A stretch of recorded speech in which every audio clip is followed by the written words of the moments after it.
Hey guys, and welcome back to another episode of New Earth Alchemy, where we're trying our best to figure out how to unkink all the kinks that the adults left us with, the other adults, because now it's our turn and whatnot. Today we have Becca Briggs, who has been on the podcast before, and I had a really good time talking with you. We did an episode almost exactly a year ago on self-love. Yeah, I can't believe it's been almost a year. I Hmm. still have people that reach out that love our episode too, so it was so much fun and has been such a good conversation. It was a really good one. Are you still modeling? Tell us what you're doing these days. I'm trying to get back into it a little bit. I've kind of taken a break, just been focused on coaching and all of the healing modalities out there. And yeah, I'm kind of at this point now of like, okay, I want to get back into making art more regularly again. I've definitely missed it. Cool. Yeah, the healing modalities things, once you really get into that stuff, can be really addictive. Very much so. But Yeah. the art And is part of it for sure. definitely. And I just last month finally released an Enneagram Oracle deck that I've been working on for like 2 years. So that was where a lot of my creative energy was going, was trying to get that deck finished and out. So now that that project is done, I'm like, okay, now I can go back to kind of more fun, free-spirited, creative ventures versus very specific projects. Yeah, which, still ties all of that together. I love that you mentioned it's been 2 years in the making because a lot of times there's this quote out there that says we vastly underestimate what we can do in 5 years, but overestimate what we can do in a year. I think you're supposed to Mm. say that backwards. You're supposed to, we overestimate what we can do in a year, but underestimate what we can do in 5 years. A lot of these Oh, that's so things true. do take a whole lot of time. Well, and it's been, I probably could have gotten it done faster, but part of it was wanting to take my time to make sure it was done well. And part of it was kind of honoring the different stages of, I could have pushed myself through it. And then in the past, when I've done that, I often end up resenting whatever the project is, or it's done, but it's not done to the best of its capabilities. So, been trying to honor like my own flow within myself of, it'll get done when it's time to get done and just trust the process in whatever stage it's in and let it happen naturally. Yeah, it's a balancing act for sure because you and okay, the biggest thing that people come to me about is problems with consistency. They think that they're Hmm. inconsistent and how can I be more consistent? And I have talked to I am blue in the face at how life is a series of ups and downs, and it's a balancing act and it's cyclical. We think that consistency means that we should be the exact same every single day. Hmm. And that is unrealistic to the end of time. The only consistent thing that exists at all is change. And you Yeah. have to honor those fluctuations because, not only do our bodies fluctuate, and not just women's, everyone's bodies fluctuate. And sometimes we have tons of energy to work with and motivation and drive, and we know exactly what we're trying to do, and we're just excited to do it. And then other days, it's like, absolutely not, full stop. I'm having a hard Hmm. time getting out of bed. I'm having a hard time making a meal. Like you can't even get your basic needs taken care of. And Hmm. honoring that sometimes is, because we're in the whole like spiritual business stuff, is sometimes honoring that means acknowledging that the universe is the one slowing you down and telling you, hold on, wait a second, you don't have the pieces to move on to the next part just yet. And if you try to force it, it's going to not work exactly like it's supposed to. 100%. I was actually thinking about this the other day of just all the different cycles that are continuously happening, that it's it's unrealistic really for us to expect to be consistent because it's, if you think of like the weather and seasonal changes that we have here on Earth, and then the energies of like the moon and the planets and astrology, and the human design transits, and then you have like, especially as women, we have our own cycles, and then just in life, you have emotional cycles and different chapters and whatever you're processing in that moment, and then yeah, whatever kind of soul journey you're meant to be here with. It's like you have all these moving gears all together. Like, how would we ever just be one thing every day? Hmm. Yeah, and I love that you brought all that up because we came on here today to talk about human design, and we will get to that topic. Um, if we can, we just I really enjoy talking to you, so we'll try to We'll get there. we'll get there. We'll get there in a minute. We're not rushing it. But talking about the energy of astrology and the cycles of seasons, cyclical living, we are all of these moving pieces. We're energy, and we can even go to like tarot and Hmm. with the oracle decks and whatnot, which are a little different than tarot, I believe. But it's all interpretations of the same energy, archetypes. And it doesn't really matter which, because the world, when the way we've been taught it is kind of flatlined, and it doesn't honor these fluctuations and these ups and downs and the changing and the shifting of the energies. And so when you start really trying to work on yourself and heal, you get really overwhelmed really quickly because it's like, well, where do I even start? Like I need to work on my diet, and I need to work on my mindset and my belief systems and the subconscious programming and then my relationships. Where do I even start with that, considering it deals with other people and you can't control other people? And then I have to figure out my finding purpose and fulfillment in the job that I'm supposed to do out in this world. And then, so it gets really overwhelming really quickly. And the way I have broken it down for my clients to understand it is through astrology and the chakras, because it breaks it all up for us and gives us only a couple of things at a time to work with. And then things become a lot more manageable. For example, we do manifesting with the new moon every month. I do a little Yeah. episode. It's like a 5-minute episode, just telling you what the aspects are of that particular new moon, because each new moon is in a specific zodiac, which Hmm. has its specific archetypes and energies and directions and focuses. So if you are aware of the energies and the archetypes of that moon cycle, then you can work with the energies rather than against them. So, for example, if it's the Taurus new moon, then it's much easier to focus on things that are money oriented, self-love oriented, self-care, luxury based, that kind of stuff, the Venus aspects, Hmm. instead of it's probably not the best time to, let's see, what's the opposite of Taurus? I don't know if it'd be the opposite, but say Pisces is very different. So Like more emotional, spiritual, artistic. yeah. So if you're Yeah. working with the energies, it makes things a lot easier. Work smarter, not harder. But Hmm. also, I love, love, love astrology as an introspective tool. And I also tell people all the time, like, it doesn't matter if you believe that the moon and the planets influence us.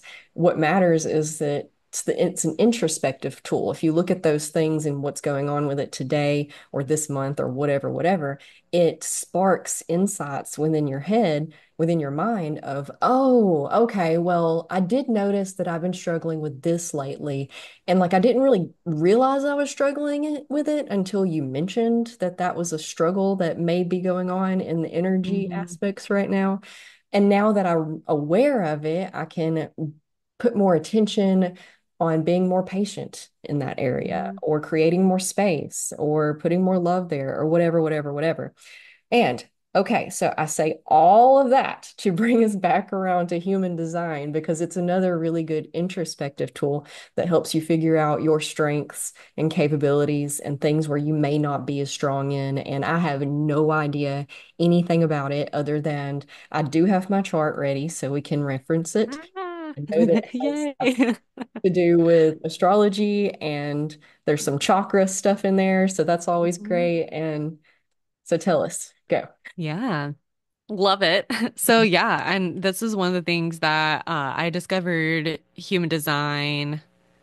It's a little over 3 years ago now, and it has completely changed my life. And just since then, it's been, where was this like 10, 20 years ago? Um, People rave. but human design came about in the late 70s from a man named Ara Uru. And yeah, it's a combination of ancient and modern modalities, including astrology, Chinese I Ching, chakras, biochemistry, quantum physics, and genetics. And essentially, you put in your birth information like you would an astrological chart, and you get this unique energetic blueprint of the role you're here to play in life, the gifts that you naturally have to share with others, the role you're here to play, areas of conditioning that you might experience, and how you make the most aligned decisions. So many things just from this one little chart. And so from like a basic level, you get this body graph chart, and there's all these shapes that are either white or colored. Um, all the shapes have little numbers in them, and there's lines in between them. And you have, it'll usually be in black or red. You have your black side, which is the personality side. This is your conscious mind, the way you consciously think, act, and show up in the world. And this is all taken from your birthday, your day and time, location you're born. This is your conscious mind, the way that you're here to actively act in the world.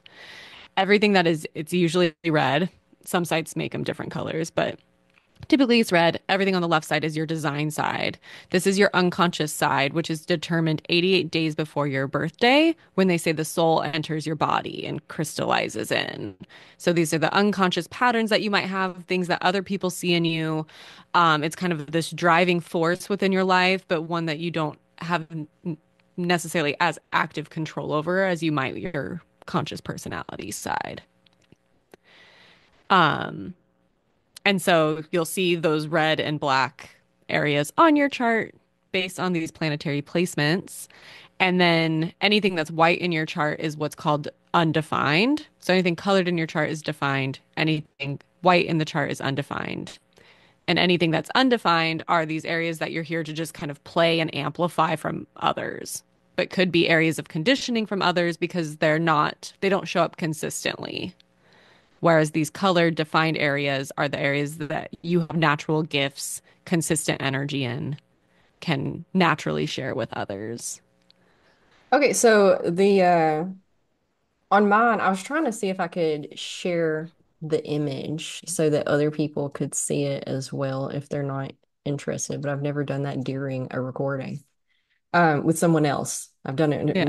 myself. Anyway, I have yellow and green colors as well. Did you mention those? Was that for the shapes or for the lines Okay, so in I have between? red lines and black lines, Red and and then black. Okay. striped lines that are red and Yes. black, and then So that white. means you have that energy in both your conscious and unconscious side. Okay. And then the red is the conscious or the unconscious? Red is the unconscious. Okay. And then And there, then depending if you have, so the lines that go between the shapes are known as channels. They're different energetic channels. And if you have that whole line between two shapes colored in, it makes the shapes on either side, which are known as centers, it colors in the centers. And those could be different colors. The colors on those ones don't actually mean anything. But it means that you have consistent access to the energy of of those centers. And there's 9 energetic centers total. okay. So you want to tell us about that? I was going to ask about the there's like a generator and a manifesting generator, and Hmm. there's Yeah. So depending on what energetic centers you have colored in or defined in your chart, make up one of five different uh, human design types. And the types are determined because of these energetic centers that can be colored in, impacts our energetic aura, the way that we interact with the world around us, and the way that other people feel our energy. So there's five types. There's a generator, manifesting generator, manifester, projector, and reflector. Okay. And it'll tell you when you type in your birthday. Do you know a Hmm. website that people can go to find out their? There's a few good websites. There's Jovian Archetype. Yeah, Jovian Archetype. Um, there's Genetic Matrix is one that I like to use a lot, and then there's the Neutrino Design is also a really good one. And yeah, you put in your information, and the first thing that will pop up usually is your type, strategy, authority. Let me grab my chart here too, because I do have it on hand always. Um, yeah, so the basic level is going to be your type, strategy, authority, and then some of the more deeper, like your profile, and um, there can be like I'll show mine a little bit is There you like a go. whole thing, but you can see that. So I'm what's known as a reflector type in that I don't have any defined or colored in centers. You'll see all the energy centers here are white. That seems very flexible. It's yeah, it is not very consistent. So talking about the embracing the change and flows, I'll say the just kind of as a summary is generators and manifesting generators make up about 60% of the population. They each make up a little bit over 30%. And then it is projectors make up close to 20%. Pro Manifestors make up about 9%, and then reflectors make up 1% of the population. Wow. Um, so walk us through each of those and exactly what that What is. it means. I guess Yeah. especially the first two, since that's what most people would be. Yeah. So generator types, you can kind of see this. The square that's center from the bottom is your sacral center. And if you have your sacral center colored in, typically, unless you're a manifesting generator, will make you a generator type because that sacral center is this like generating energy. You're here to help create, build, and do things that light you up, whether that's work or play, but you're here to kind of follow the guidance of your sacral center. And generators have an enveloping aura where they're here to respond to their environment and respond to what excites them. I think of it, there's a lot of analogies here. I think of it in terms of like Hansel and Gretel, like following the breadcrumbs is kind of like the generator way of like following what lights you up in the path that feels correct for you. That makes sense. That's what I am. Yay. Um, and then we'll go, so a manifester type is going to have this, the throat center connected to one of the four motors that are in the bottom. So these bottom four centers are motor centers. And if the throat is connected to one of those four, makes them a manifester. Manifestors have, they're here to lead. They're here to initiate and create change. But because they don't have sacral definition, they don't have the power through to necessarily follow through with what they want to change, but they're here to create new things. Delegators. Yes. And then essentially in like an ideal world is like the manifestor will have the spark of an idea that will ignite excitement in generators to help them fulfill what it is that they want to change. Yeah. Um, and that manifestors have what's known as a repelling aura, where it repels anything that is not correct for them.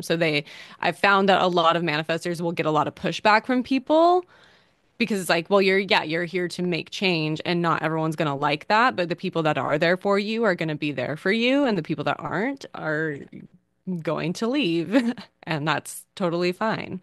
Which is true across the board with everybody. You Hmm. really have to, especially in this day and time, you have to figure out what makes you happy and Right. focus on it. And that's exactly what's going to make a lot of people not happy. Hmm.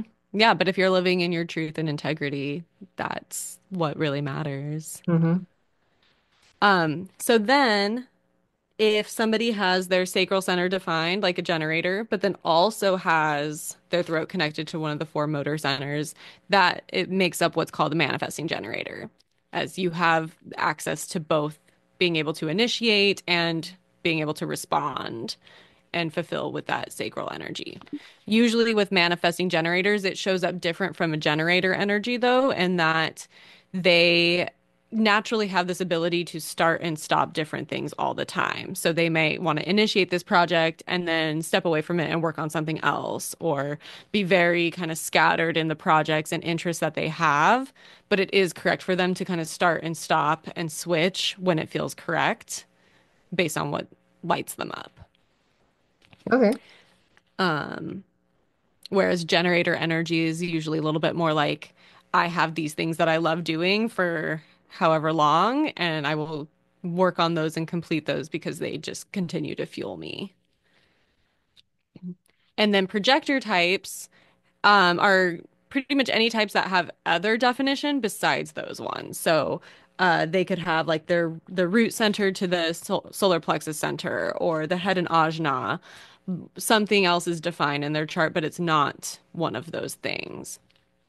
And projectors are here to be natural, like wisdom keepers, and they're here to really show people the inner truth that they might not always see. So, not reflectors, projectors have what's known as a penetrating aura, where they can really see things a lot deeper than others. And they're here to kind of show how things can be improved, how things can be changed, and just are a lot wiser than people give them credit for. Um, and it's really important for projectors to be seen and valued and invited to share what they're here to share. Otherwise, often they'll feel a little resentful or bitter in that they're not being taken seriously in what they have to share. But they're here to, and because they also don't have their sacral center defined, is a lot of rest until they're called to share the gifts that they're naturally here to share through their definition. So there's a lot of Uh, focus on the sacral, I've noticed. mhm. Are Mm-hmm. the other chakras as important in all of this? Can you be dominated? Inner authority is what it's called over here on this one. Yeah, so the that is definitely one that is most impactful. That's pretty much I'd say like the key one that separates the different types versus sacral and non-sacral types. There are differences between I would say like the solar plexus is a big one, whether or not someone has emotional authority or non-emotional authority can be really impactful. Um, and same, I would say, with like the throat being defined or undefined specifically can show up very prominently. They all are impactful in certain ways, but yeah, the sacral specifically is a little bit more like, especially in our society, I would say, do you have the energy to follow through or not? Because they say that those that don't have sacral definition, like are just our society's not built for non-sacral definition. They say like for projectors, ideally are only meant to work like 3 to 4 hours a day. Um, for reflector types like myself, only meant to work like 3 to 4 hours a week. And our world is just not set up for that. Yeah, unfortunately. Even manifestors is, they're here to like push through and then not. So it's finding those ways of, or being able to tell, I guess, the difference between some people, you know, for sacral defined, generators and manifesting generators is this feeling of more fulfillment when you're doing the things that excite you and light you up and feeling restless or, frustrated, irritated if you don't have the opportunity to burn off this sacral energy that wants to be expressed, that wants to be used and created in certain ways. And then for non-sacrals, it's the opposite where, if you're finding yourself initiating and working and doing too much, feeling very like frustrated and overwhelmed and burnt out because you need more rest until you're here to share your gifts. Mm.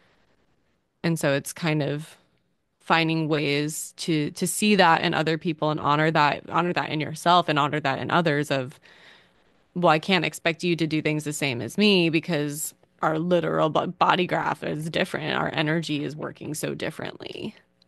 Yeah, that's something really important that we have to learn in our society and community, which is probably where that whole consistency panic comes from Mm-hmm. all the time because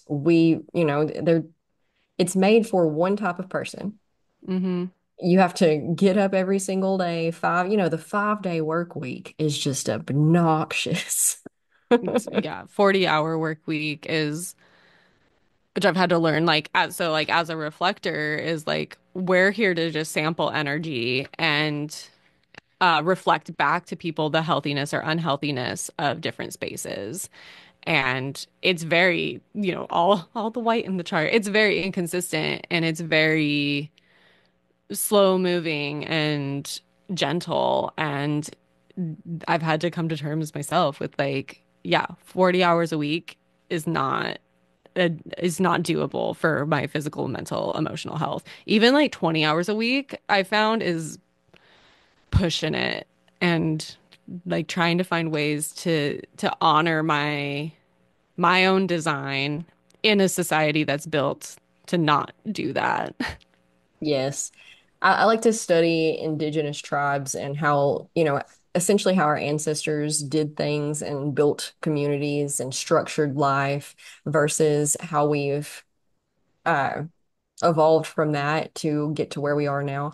And essentially anthropology type things. But I was listening today to a thing about how there's this one indigenous tribe. I don't remember what culture or continent or anything like that, but they don't have a word for work, which is funny because, our society is always about the work-life balance. You gotta, Mm, and there's there's no work and there's no word for work in their culture. There's words for chopping wood. There's words for, cooking the food and all of the things that they need to do, but it's just life. And we've really sectioned ourselves off instead of honoring the fluctuations of being a human. And see, I think we're moving towards the flexibility. Um, for example, people are leaving the school system in droves right now, moving to mm, homeschool. We are also in that transitional stage. People are moving towards more creative careers rather than the 9 to 5 structured. We have such a epidemic of loneliness, anxiety, depression, and it all stems from how we've structured our world to be robotic. mm, All these AI things are popping up all over the place. And which is so funny because we have built our society, we've structured it around being a robot ourselves, and we've yeah. tried to force humans into these boxes, but we're not robots. We're not one size fits all, not even close. We're no two alike. We have similarities here and there.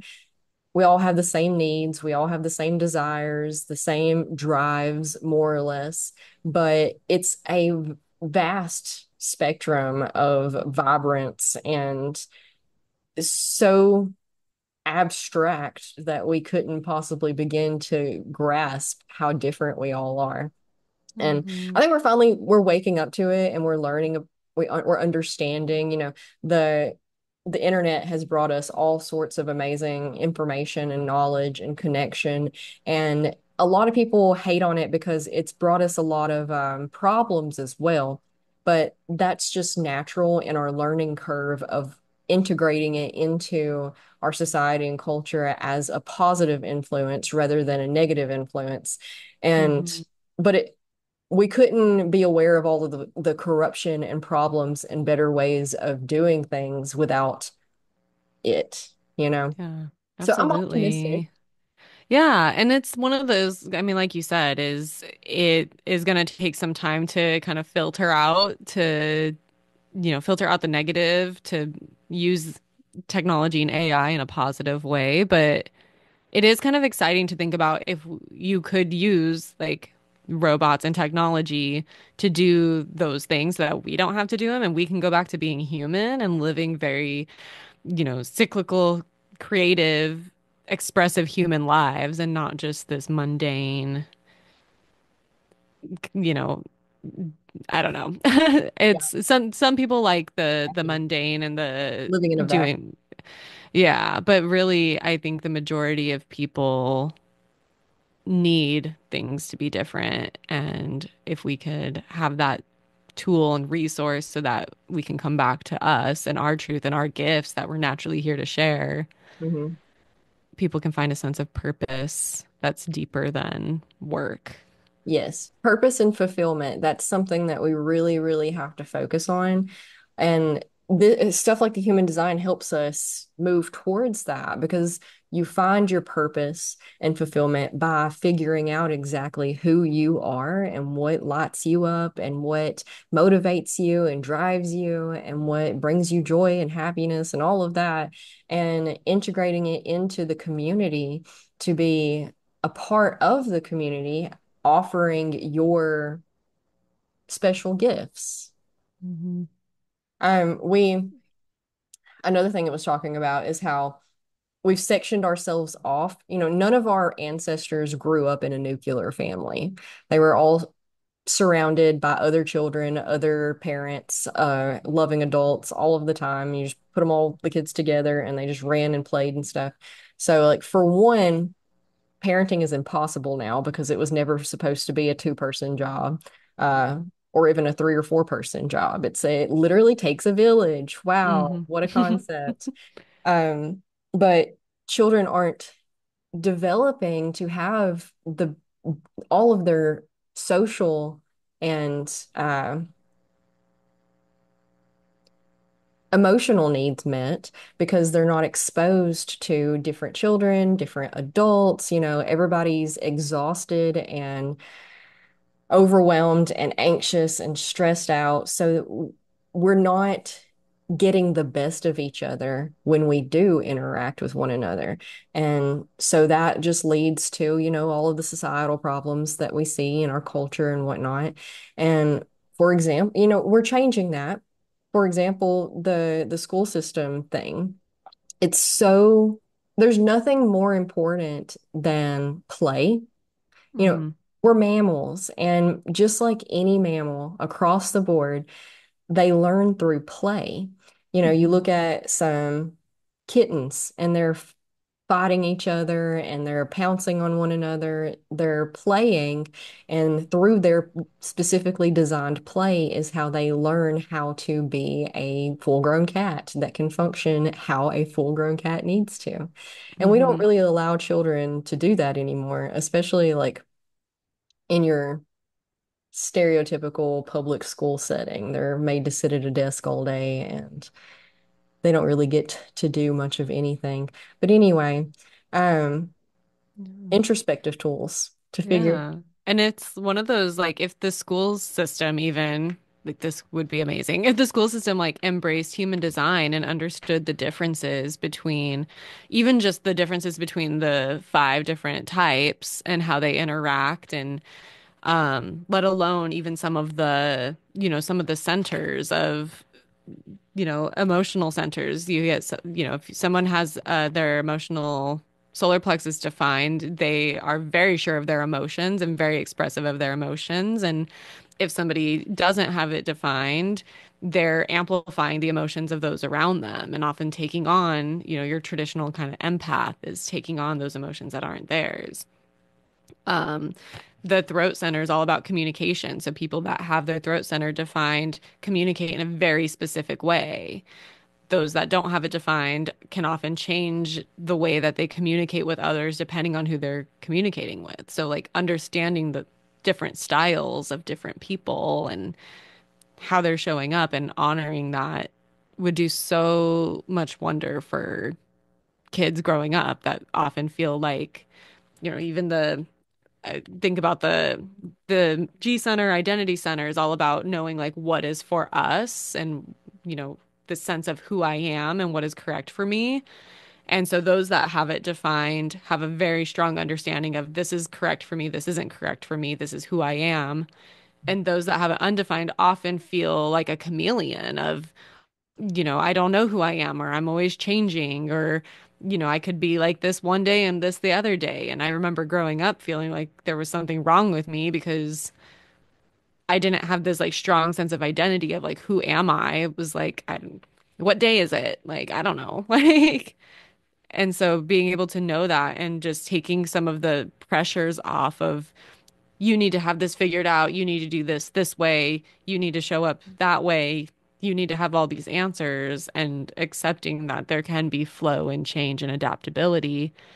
Or if you have consistency in these areas, that's okay to have consistency in that area. And other people might not always like that and receive it well. And that's okay. It's not that there's anything wrong with you.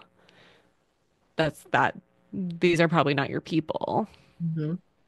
Yeah, taking any couple of pieces, like they don't even have to adopt the whole thing or all the things. If they took any kind of interest in seeing about what kind of kids they have to work with and then dividing them up a little bit, not even necessarily, I haven't done the science. I don't know how we would work this into it, but because you would automatically go, well, oh, categorize them and put all the generators over here and put all the projectors over here. But that might not necessarily be the right way to do that, Hmm. because we need them all together to, we need all of the different types of people on the council to help translate one another, Yeah. you It's know? just honoring and respecting those differences. And, you have like most of the manifesting generators that I've met in my experience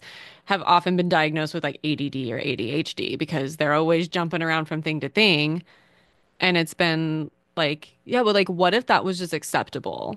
What if you could be in a classroom or in a workplace and that you have this natural tendency to jump from thing to thing. And so, what if we have structures in place where you can do that?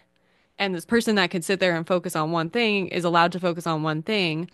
Why do we have to make if this is what naturally works for you, you're going to thrive in that kind of setting. So, why would I hinder you to make you do something that's not correct for you instead of allowing you to develop that skill and that gift even further? Yeah, it's a win-win on the other end for everyone involved. Hmm. It probably takes a little bit of more work initially to set up these systems, but getting started is the hardest part of anything. Once you get it going and you just work out the kinks as you go, which is, any entrepreneur will tell you that's how you build things. Yeah. You just But start then it doing comes down to like kind of what you mentioned before of like you have to actually respect the individual and the person and not be raising people to be robots. it. Yeah. And that's the shift that needs to happen of not looking at it as a numbers game or what is just the easiest, most convenient thing or what has been normal and accepted and what could actually be and what is actually for the best interest of everyone. Because that will ultimately end up being easier. Hmm. It's just, like you said, it's just that shift in the long run to make it It happen. it would be a lot easier because then you wouldn't have to fight people to go against their nature. They would just Hmm. up and be themselves, and then things would be easier for them, for the company. They'd probably be more productive. Um, Hmm. it'd be beautiful. Yeah. I think we would all love, and if the school systems understood it, they could help push you towards what your purpose may be. Not that they would know, not that anybody can know just by looking at your chart, but you can see that, oh, you're a good communicator. Well, here are a lot of jobs options that Mhm. communicators are available, would do Mm. well in. Or, oh, you're not a great communicator. Here's some more isolated type jobs where you're not, you're running Mhm. more numbers and stuff, or, whatever it is. Yeah, and that's where it gets a little bit more niche in here of so you have in the chart there's 64 energetic gates that make up 64 human behavioral archetypes. And that's what when you look at the planetary positions, there's a number, a period, and then another number between 1 and 6. And that first number correlates to one of the gates. And when you look at specifically your sun and earth, conscious and unconscious sun and earth, um kind of shows our like life force energy, kind of what we naturally lean towards in life, and then kind of where we find grounding. And I know in particular for me, so like my conscious sun is in gate 18, which is down in the spleen. It's the gate of correction. And so it's wanting to better things and can often be like a pessimistic view of like pointing out what needs to be fixed, what needs to be changed, how like striving for the sense of perfection, where in its shadow form can be very pessimistic or negative and critical, but then in a healthy way can just it can be a very valuable gift of finding the perfection in the imperfection and inspiring others to make changes. And I know I remember specifically having multiple workplaces when I was younger where it would start to be viewed as a gift. And then, after a couple months, they'd be like, well, you're just so negative and you're so critical. And it was this, for a long time, I kind of suppressed that of like, okay, well, like I can't give my opinions and feedback to people because people are going to think I'm negative. They're not going to want to talk to me. They're not going to value my opinions. And then when I learned this with human design, I was like, oh, well, like that makes sense that that's naturally what I do. It's just naturally how my brain has always worked. And it makes sense now why I'm so passionate about coaching and helping people help their lives. And I do so in a very non-judgmental way because I'm not here to judge you, but I'm here to help you better yourself. And so realizing like, oh, these natural gifts are here for a purpose and there's nothing wrong with it, just nobody else understood or saw that as a gift and from their own conditioning. It's not even about me, it's their own conditioning. And now that I know I can actually live in this gift and skill that I have and not be conditioned and then spreading my conditioning to others, I can actually be aligned. Yeah, I have the same issue. Whereas at first people meet you and they're like, "Oh, you're so direct and honest. This is so Hmm. refreshing. I love it." And then Uh, it goes into, "Oh, gee, I can never do anything right. You're so critical." And I'm like, "No, I'm mhm. just You're point." like, you're too honest. Could you be less honest? You're like, what do you want? You asked my opinion. Do you want me to lie? Yeah, it really is. And like there's ways to deliver and ways not to deliver, but if they're not ready to hear, then and that's why we end up in positions of coaching and we pretty well like just keep our mouth like we learn how to keep our mouth shut in all the other things. And we learn that even though they're asking our opinion, they don't actually want to know our opinion. But when it comes to coaching, they're there for this. They're there for our insights and whatnot. So Hmm. yeah, because we sometimes we do need that. Because we don't, the cloud of illusion, and we're not always aware of our own habits and programming. And sometimes we need somebody else to point it. Well, we can usually figure it out eventually, especially with stuff like the human design and astrology and whatnot. But it's a whole lot quicker of a process if you have somebody to discuss it with and Oh bounce yeah. options off the wall with and all of that. So, 100%. yeah. Mm. And it's just reassuring to know that I guess you're not alone in this too. Because I think, especially with a lot of the societal or family conditioning, is we're often made to feel like there's something wrong with us for not being who others expect or want us to be.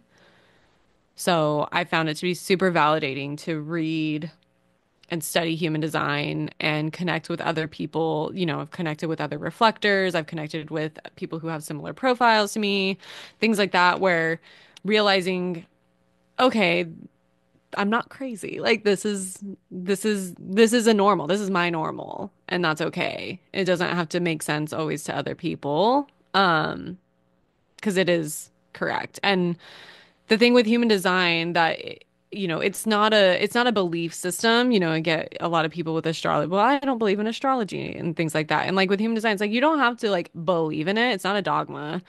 There are people out there who treat it like it is, and that's a whole other topic. But it's an experiment. So when I do sessions with people, I'm like, I just invite you experiment with this and see what happens. If you're a generator, you have a sacral defined center. The sacral center is kind of like the human eight ball of like being asked yes or no questions to help kind of guide you versus being asked open-ended questions. So I'm like, experiment with what it's like to be asking yourself yes or no questions when trying to make a big decision, or have other people ask you questions and learn what your sacral response is like. What is that sensation? And get to know, like, build this relationship with your sacral center. It's all about experimenting. And often it's found that people are getting to come back to themselves and realizing the patterns that are here and that it works, but it's not a belief system. You don't have to like be sworn into anything. It just, and like, I don't know, as a reflector, you know, we're meant to wait 28 days before making a major decision to follow the lunar transits. And I found that the more that I've slowed down with things and just kind of allowed things to play out and talking with people I trust and journaling instead of rushing into any decisions, that it's proven to be most beneficial. Whereas before I would just kind of rush into anything because I have to make a decision. I have to decide something. What do and then you end up regretting it because you made the decision too soon instead of allowing the time. So there's just these different tools and techniques to experiment to come back to what you've already known to be true about yourself, but for whatever reason was told that it was bad or wrong. Yes, absolutely. It is a tool. And we do struggle with a lot of self-doubt and you know, clarity. Clarity is a big buzzword that people throw Hmm. around because nobody has it. It's a myth. It is not a thing. Yeah, we'll Everybody's never searching. know. We'll Nope. never know enough. Anytime I think I know anything, I realize I know nothing. Yep, that's it. And the sooner we can just accept all of that, the easier our life is. Just like, I don't have a clue. Nobody does. Nobody knows anything. We are all throwing noodles at the wall and seeing what sticks. Hmm. But stuff like human design is an introspective tool that can help us develop that trust and bring our sense of self, bring us back to our sense of self. Because again, and I talk about children a lot, not necessarily because I'm a mom, but because we're all children on the inside. We Hmm. all start as children, and children know exactly who they are because it's just as simple as, oh yeah, I like that, or no, I don't like that. And Hmm. children don't complicate things because they don't Hmm. know to complicate things. They don't know enough to know that Hmm. anything's complicated. It's just a yes or it's a no. I want to go play with my friends. I don't want to eat the broccoli. Like it's simple. And Hmm. the conditioning of society and culture and the family's judgments and expectations, and then the friends at school's judgments and expectations, and then the system's expectations Hmm. is crushing. And we find that everywhere we turn, we're being told, no, that's wrong. Don't do that. Don't act like that. Don't express your emotions like that. Don't talk like that. Don't, like, we're told no about everything that is us.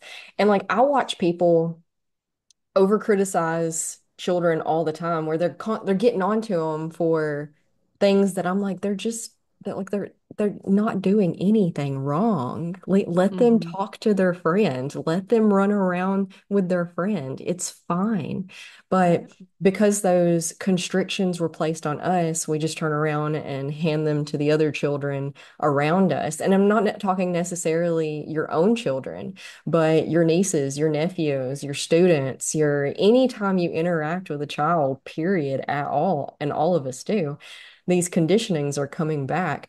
But once you, and there's this quote out there that says something like, learning who you are is as simple as gently stopping doing what you're not. Something Mm, I like that. love that. So you're not necessarily trying to figure out what is you, but rather what is not you, which is a lot Mm-hmm. easier. It's a lot Mm-hmm. easier to figure out what you don't like rather than it is to figure out what you do like. Like Yeah. my husband would be like, well, what do you want for dinner tonight? Well, I can tell you what I don't want for dinner tonight, but I don't know Yeah. if I can tell you what I do want for dinner. Right. So But that's a good opportunity of like, instead of him asking like, what do you want for dinner tonight? Like he could ask you, do you want this or this? And like yes. give you options or say like, do you want that? And you could say yes or no. And like, it'll be so much faster and easier because Hmm. like you have that sacral definition. Yeah. But yeah. But yeah, it's all, giving yourself permission to be who you are here to be and who you want to be instead of feeling this pressure to be who you feel like others have wanted you to be. Hmm. And again, there's a transitional period. Transitional periods are hard and messy and difficult. So if you've been a people pleaser your entire life, because again, we're told no at every stop, or every turn, so we just stop doing anything and we shut down, and everybody becomes anxious, overwhelmed, and personalityless. I Hmm. mean, how many people do you know our age that have no idea who they are, what they like? Because they've Hmm. just always followed what was expected of them. And then they wake up in their 40s and they're like, crap, I've wasted my whole life people pleasing. So at first, you've gunked up and caked up a lot of stuff that is not you. So slowly chipping away at that may be messy at first, but Oh in yeah. the end, it becomes very minimalistic, very simplistic, very easy. Once you get Hmm. all it's like a hoarder's house, you know, Yeah. Yeah. it's Yeah. kind of a process to clean at first, but once you get it Right. there, it feels a whole lot better. Better. And that's the thing with human design that I'll say too is that they say it takes about 7 years of experimenting with it to fully integrate. I don't know that there's ever really fully integrating, but because our cells regenerate every 7 years, if you're changing all of this conditioning and all these patterns and beliefs and ways that you've been doing, to give yourself about 7 years of experimenting with it to, you know, not necessarily to see a notable difference, because I think you would beforehand, but to really be integrated in it. Um, but there's a lot here. So I know when I first discovered human design and like started diving in because I was so excited, and then it gets overwhelming of like, there is so much here. Where do I start? What do I do? I need to do all of these things, or this sense of like feeling like I need to do it perfectly. Mhm. And just taking little bite-sized pieces and, starting with working with what does it mean to be your type? What does it mean to be a generator or a projector? Um, what does it mean to follow your strategy and authority to make a decision and kind of experiment with what that feels like in small and larger cases? And you can kind of start nibbling at all these different areas of the chart to work and play with, and it feels a little less overwhelming when you can just do it in a way that feels naturally correct and in smaller increments than feeling like I gotta figure this all out and do everything different and get it all right now. Mhm. Yeah, because a lot of us shut down when things become too big. And we just, Hmm. it's that, what is it called? Like the ADHD pause or no, the ADHD, I don't know, where you have so much to do on your to-do list that you just sit down and do nothing and accomplish nothing the whole Oh day. yeah, I'm familiar. Been there. Yeah, super overwhelming. That's why, I teach a lot of meditation and creating space because yes, it is super overwhelming. Everything is overwhelming all of the time. We get it. Being a human is a complete nightmare, especially in the world that we've created that doesn't work with humanity at all whatsoever. So, zooming in or zooming out is Hmm. so, you know, zooming out, the consistency thing, everything happens in way bigger chunks of time than we think. So somebody might hear that 7 years and they're like, oh, that's a lot. That's too much. I don't know. But I like to tell people, we're here until we die anyway. What are you Hmm. doing with that time? We're going to be here Yeah. for probably 7 more years at least. Right. Hopefully, like another 60 or something. Uh, Yeah. and that time is going to pass regardless. So you Hmm. can start chipping away at it a little. A 1% change every day is a 365% change in a year. Yeah. Make Well, it, and it's oh, my thought just went out the window. Where was it? It's like I had a thought and then it was gone. Oh, is that um again, it might not take a full 7 years to see the change that you want. It might take even less than that, but you could keep doing the same things that you've been doing and trying to force yourself to be somebody that you aren't, or trying to be who you think other people want you to be, or you can just start playing and experimenting. Mhm. And it doesn't have to be this super serious, like, pressure. Oh, I need to be doing things this way because I'm a generator. Like, what is my type? And you can play and have fun with it because Mhm. that's, like you said, is the fastest way to learn and the healthiest way for us to learn and grow. So, like, treat it like a game and play with it and see what happens and have some fun with it. And it'll probably be more enjoyable and beneficial than keep doing what you've been doing that hasn't been working for so long. Yeah, it's like playing dress up, putting it on and Hmm. looking in the mirror and be like, do I like this or do I not? Hmm. And try it on for a Yeah. whole day. See how things Yeah. go. You'll definitely notice changes immediately that once you start letting go of the old patterns and putting in new habits and routines, you see changes immediately, benefits immediately, if nothing more than how you feel about yourself and how proud of Hmm. yourself that you are for doing the work and doing something in the direction of progress. We're just saying that it takes, 10,000 hours is what it takes to master anything. Yeah. Yeah.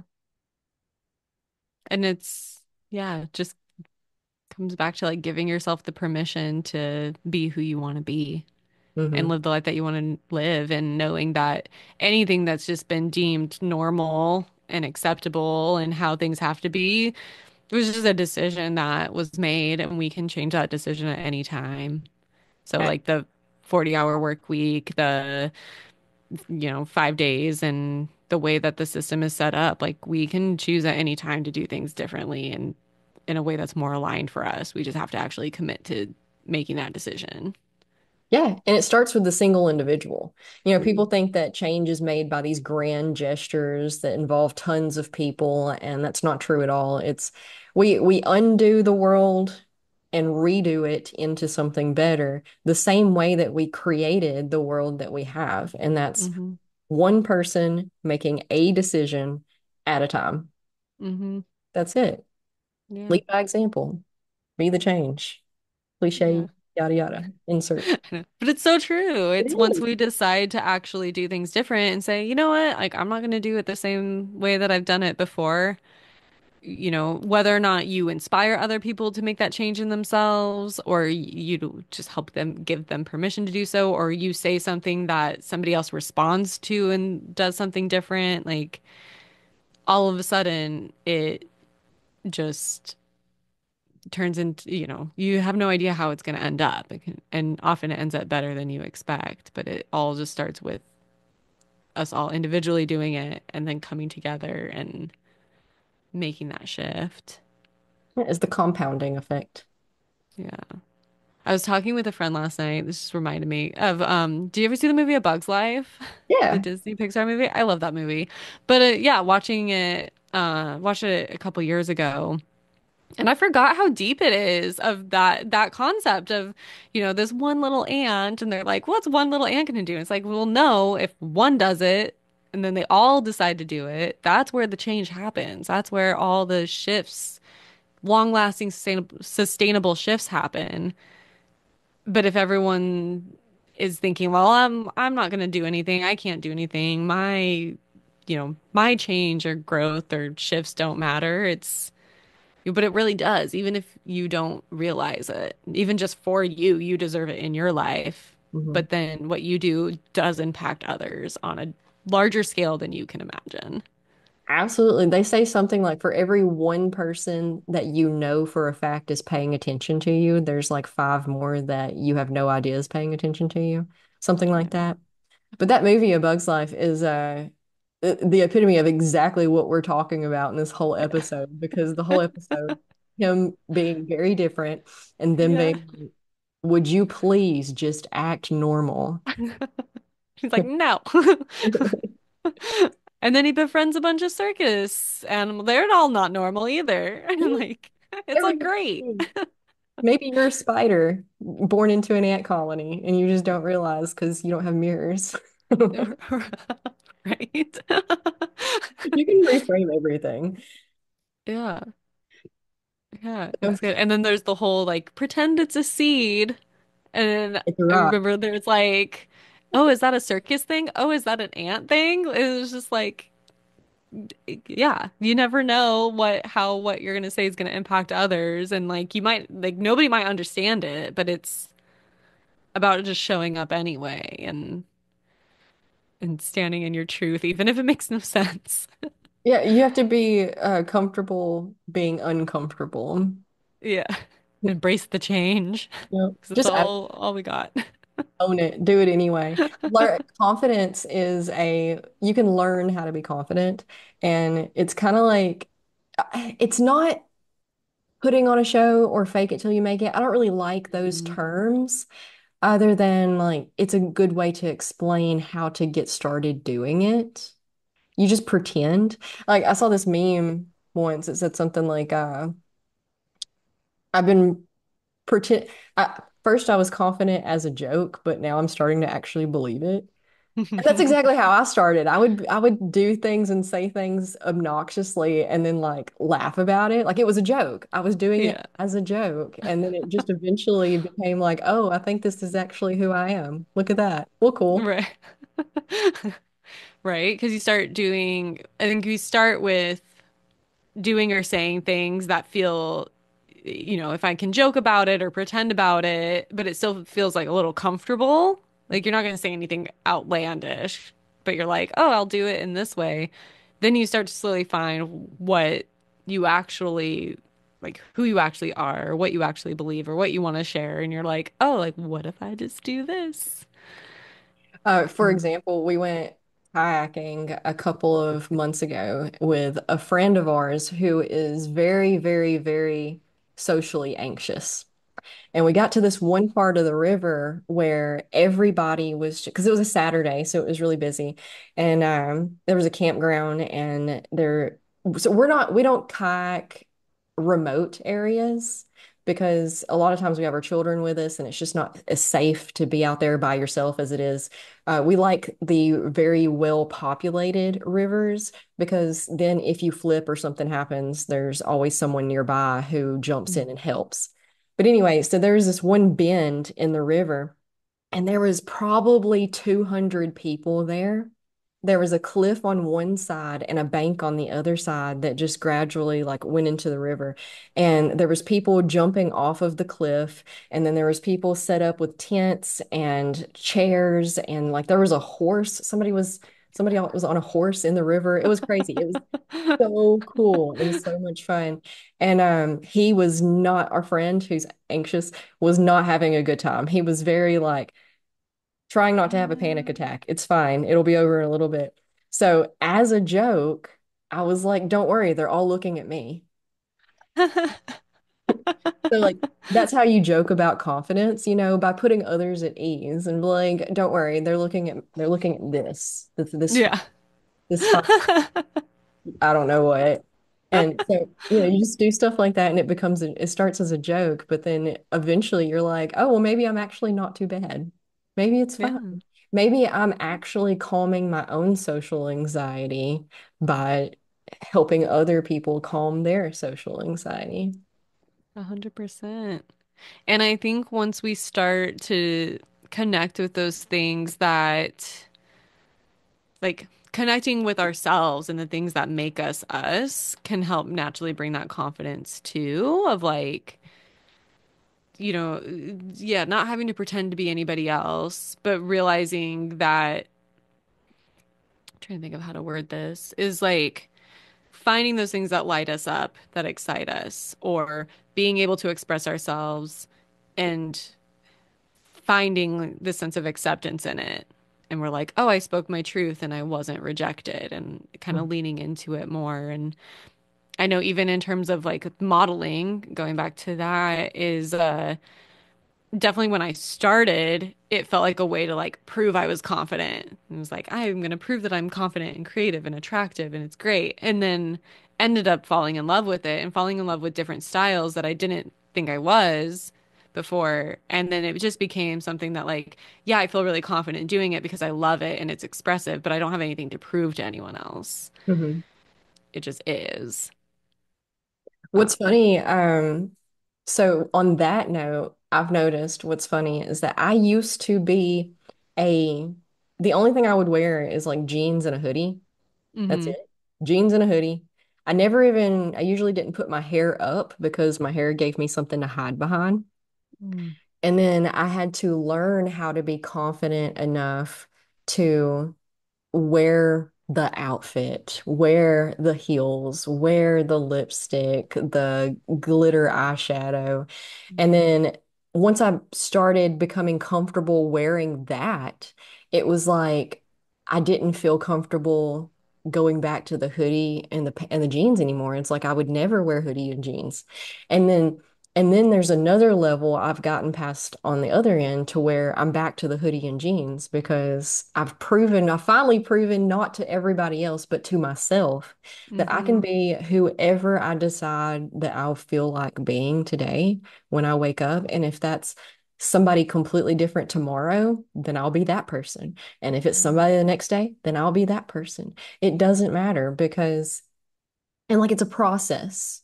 We could probably Mm-hmm. do a whole nother episode on self-love and confidence. Oh, that would be fun. Yeah, because it is like a cycle that comes back, and then you realize like I don't actually have to do or say or wear or express myself in any way to prove I'm confident. Like it is in my energy, it's in my aura. Mhm. Like no matter what I'm wearing, no matter, because you just are it, and it comes from I think living in your truth and living in a very empowered way instead of again like trying to be something that you're not or trying to fit a role that somebody else would want because that's when I think the fake confidence comes out. Oh yeah. Trying to prove it's fine, everything's fine, but it's not fine. Yeah. Yeah, you have to find it in yourself. And it's a cyclical thing too, because you'll Hmm. think you're confident. A lot of people, they're like, I haven't even started on that journey, Savannah. So like, no, I don't think I'm confident. I know I am not. And that's okay. And, you are where you are today and you'll be somewhere different tomorrow. But what we're telling you is the funny thing is that once you hit quote unquote confidence and you quote unquote find your confidence, here soon, you're going to find out that you actually weren't as confident as you thought you were. Hmm. Yeah. And it just breaks down and builds back up and breaks down and builds back up until, I don't know, we die probably. I don't know. Right. Sometimes you're confident and sometimes you're not. It is what it is. You got to learn how to laugh at yourself and let Hmm. go of it. Because again, it does not matter how much work you do. It doesn't matter how close to your ideal self or who you want to be. It doesn't matter how close you get to it. We're all, at the end of the day, still human. which means we're all going to still make mistakes and make a fool of ourselves and say dumb things and regret the things we said and the things we did. And we we're never going to escape that. So we just have to learn how to give ourselves the same grace that we give other people. Hmm. And that's where the confidence comes from, is through the grace and compassion. Mhm. It truly Mm. is. Yeah. Well, I guess we can go ahead and wrap this up. It's been a really Yeah. good time talking to you again. I'm glad we did this second episode. I'll link the original episode that we did down in the show notes so everybody can watch that if they didn't get enough of this one, because that one is just about self-love and confidence. And, it was a year ago. It's amazing because I was looking at the video, I'm like, wow, I am a completely different person now than I was the first episode that we did. Same, same. It's been a doozy of a year. It's felt like a lot longer than a single year, for sure. Yeah. Yeah. No, that would be yeah, we should definitely do another episode on self-love and confidence for sure, because so much has happened, and I don't know about you, I've learned so much that I didn't realize in the past year about it. Can go on forever. We could But just make it an annual thing. We'll get together once a year and be like, well, love it. we might need to speed up this next one though, because yeah, I don't know. We'll see how things unfold and go and stuff, but Yeah. we'll keep it But up. yeah. Yeah, thank you for having me again though. This has been so great. Yeah. Is there anything you want to leave with the people on, Ooh. whatever, where to find you? Yeah. I would say if you have any questions about human design or are interested in a human design reading where we can go through the entirety of your chart, I do offer human design sessions and would be honored to support you in that and discovering this new tool and technique that you can use. Um, and yeah, just an invitation to come back to yourself because that's the key. What's the best way to get a hold of you? Either I'm on social media at the Becca Briggs or my website is beccabriggs.com. And your email's on there and stuff, probably. Yeah. Yeah. And I'll link all Yeah. that below as well. Amazing. Thank you.